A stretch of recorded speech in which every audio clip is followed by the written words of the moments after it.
súťaže žiacké, ktoré sú organizované v rámci VSFZ. Každý klub, ktorý hraje súťaže VSFZ, by mal dostať 350 €. To znamená poukážku, teda nie poukážku, ale platovnú kartu Slovnaft, kde by mohol čakať v tejto hodnote naftu na stretnutia pre žiacké družstvo.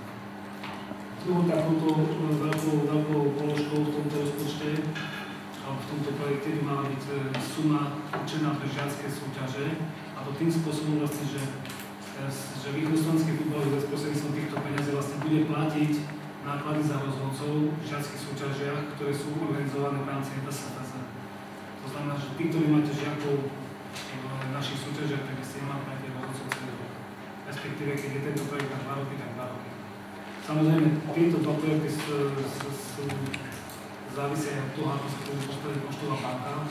Budúci týždeň v štvrtok alebo preto bude stretnutie v Bratislave, ale myslím si, že na 90% je takýmto spôsobom, pretože vychádzame aj z požiadavky Poštovej banky, ktorá má záleží na tom, aby sa tieto projekty, aby sa tieto peniaze, ktoré prídu od nich, aby boli spotrebované v rámci, respektíve aby sa dotkli čo najširšieho fóra klubov alebo účastníkov súťaží. Čo sa týka projektu ISSF, ktorý bude vám niečo rozprávať pán rektor, jedna vec, čo vám chcem ja zdôrazniť, nebojte sa toho. V 19.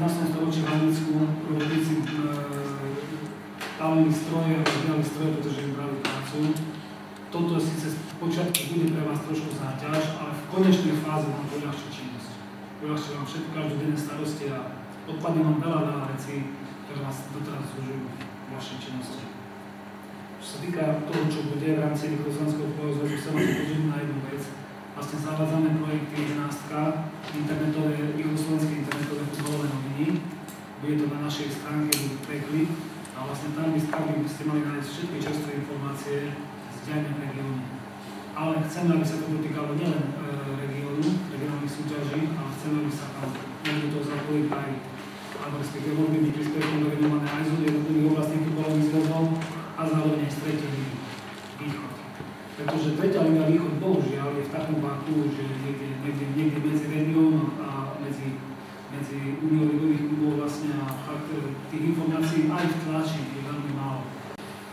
Ďalším veľkým problémom, ktorý počúvam a stretávam sa s ním, je počet žiackých družstiev, respektíve počet žiakov na jednotlivých dedinách.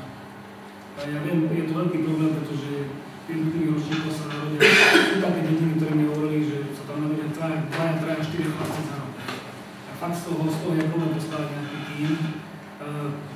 Rozmýšľal som, že ako pomôcť vám, tak v podstate o takých dvoch cestách, ktoré sa rozprávajú s viacerými kolegami, by sa dalo uvažovať. Prvá je tá, tam, kde nie sú na to kapacitné možnosti, respektíve nie je počet takých žiakov alebo žiačov, dokonca ako aj žiačky môžu hrať za žiacké družstva.